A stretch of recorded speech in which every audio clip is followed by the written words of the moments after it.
একদিন এই দুইটা খাবারের জিনিস যখন একসঙ্গে খেলা করছিল তখন হঠাৎ করে সেখানে অনেক জোরে জোরে তুফান শুরু হয়ে গেলে ছোট্ট কেকটা বৃষ্টির পানিতে গলে একদমই নষ্ট হয়ে যায় আর তার পাশে থাকা রুটিটাকে বৃষ্টির ফোঁটা ছিদ্র করে দেয়, যা দেখে সবগুলো খাবারের জিনিস প্রচন্ড ভয় পেয়ে জীবন বাঁচানোর জন্য এদিক ওদিক দৌড়াতে শুরু করে দেয়। কিন্তু তবুও প্রতিবারই কোনো না কোনো খাবার নষ্ট হয়ে যাচ্ছিল।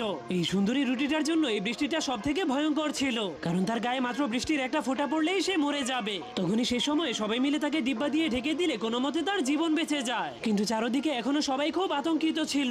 তখন একটা বেগুন ভুল করে মদের বোতলের উপরে পড়ে যাওয়ার কারণে তার পা কেটে যায়, যার কারণে সে একটা বাদামের উপরে পড়ে যাওয়ার কারণে বাদামটাও মরে যায়। এবার আর কোনো রাস্তা না পেয়ে সবাই বাধ্য হয়ে মানুষের ঘরের দিকে পালাতে শুরু করে দেয়। কিন্তু যখনই তারা সুরক্ষিত জায়গাতে পৌঁছায় তখনই হঠাৎ করে সেখানে অনেক ভয়ঙ্কর একটা বন্যা এসে খাবারের সবগুলো জিনিসকে ভাসিয়ে নিয়ে যায়, যা দেখে চাউলেরা বাঁচার জন্য ফুল স্পিডে দৌড়াতে শুরু করে দিলেও কোনো লাভ হয় না। সৌভাগ্যবশত সসেজ এবং সেই সুন্দরী রুটিটা একটা ডিব্বার মধ্যে ঢুকে যাওয়ার কারণে বেঁচে গিয়েছিল। কিন্তু যখনই বাইরের ভয়ঙ্কর অবস্থা দেখে সুন্দরী রুটি ভয়